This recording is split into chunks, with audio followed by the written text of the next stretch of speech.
Кара Кулжа районунда кызыл сызыктан өтүп кеткен курулуштар сүрдүрүлүп, жол четине заман талабына ылайык атайын жөө адамдар басуучу жолчулор салынууда.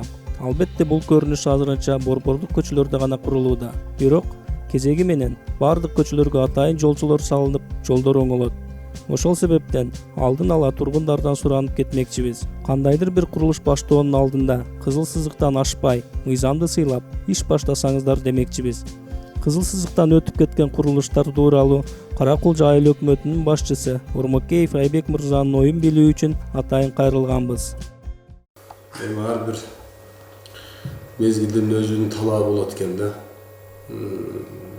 Азыр заманга жараша дегенде азыркы замандын талабы мыйзамдар иштеп, айыл өкмөттөр менен архитектура биргеликте депутаттардын жардамы менен айылдардагы көчөлөрдүн тротуар курула турган жерлери мыйзам чегинде каралып, өзүнүн чектеринен чыгып кеткен чектеринен өзүнүн ордуна келтиришип, элдин макулдугу менен азыркы күндө иштерибиз жакшы кетип атат. Мисалы Биймырза айылында тротуарларда ашыкча чыккан жерлерди полный ичкери киргизип, алардын макулдугу менен эл менен биргеликте ынтымакташып, чектерди чектеп иштеп атабыз.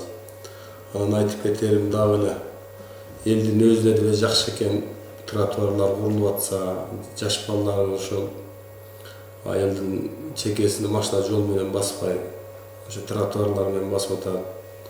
Мына Кудай буйрса жакшы эле иштер болуп атат.